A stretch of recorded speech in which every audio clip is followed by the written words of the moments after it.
Hi there. In my last video, I described why the Catholic Church is authoritative. And in this video, we'll turn our attention to the infallibility of the Catholic Church. Now, to do this in the five-ish kind of minutes that I'm hoping for is going to be tough, but we'll give it a go, and I'll try to talk fast. As it relates to the Church's infallibility, St. Thomas Aquinas is our role model. He describes anyone who disagrees with even one teaching of the Church to be a heretic and to have no faith in the infallible church, which he assumes. He goes on to state that those that don't agree with the church's infallible teachings are relying in basically their own faith in themselves, their own reasoning, rather than the church's. And if the heretic disbelieves in even one article of the faith, then he is in essence his own infallible source, above that of the church, having faith in himself and his own will rather than that of the church. Kind of harsh and direct criticism from him for those cafeteria Catholics who pick and choose what teachings they accept. Now, St. Thomas Aquinas believes in the infallibility of the church because he trusts Jesus when he said that he would protect it from the gates of hell. Who is the spokesperson of hell? Satan, right? And who is Satan called in the Bible?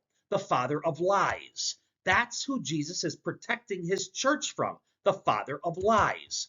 And that makes sense, for the church is the bride of Christ. And what bridegroom wouldn't protect his bride?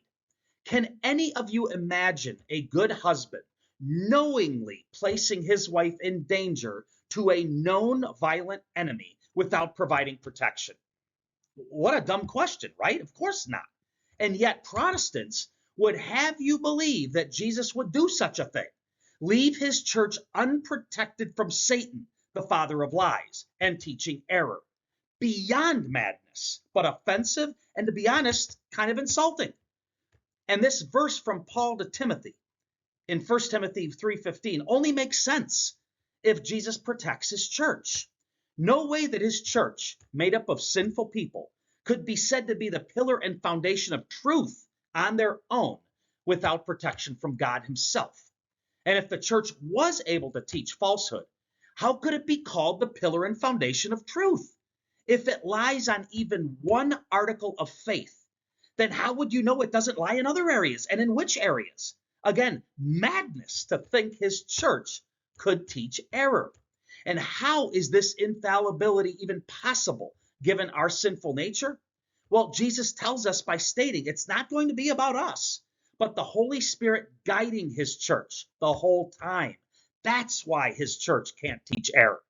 St. Irenaeus, less than 100 years after the death of the Apostle John, states that where the Spirit of God is, the truth, there is the church. A few hundred years later, St. Cyril of Jerusalem states that the church is called Catholic because it teaches universally and infallibly. Pope Pius IX, more recently, about 150 years ago, basically states that if you reject a dogma of the church, you're not a part of the church. In a few past videos, we learned that in the Middle Ages, between 400 and 1400 AD, the common folk like you and me basically had no access to the Bible. We were illiterate, and we relied on the church to proclaim the truth of the Bible to us. And then we asked Protestants, so if the church did teach error, wouldn't it be responsible for the lost souls who trusted it, for those that fell away from Christ? We pictured a parent walking with their child. This child is dependent and relies on their parents for health, safety, and protection. For instance, if these two got lost in the woods, who would be responsible? Well, who would be to blame? The parent, of course. Now apply that same logic to the church in the Middle Ages. The child is like the common folk, like you and me, who have no choice but to depend on and trust the church for truth. Who is the parent if the church leads me down the wrong path due to teaching error? Well, then who is responsible? Who is to blame? The church, whom you and I trusted. But getting lost has a much deeper meaning for the people who trust the church. For we believe that those who fall away from Christ are in great peril, great eternal peril. If the church was responsible for those who fell away from Christ, the implications are unthinkable. It would mean that Jesus failed to protect his church. That would mean that Jesus can't be God, since we know God can't fail. This is where Protestantism logically leads, since their belief system accepts and even demands that his church has taught and can still teach error.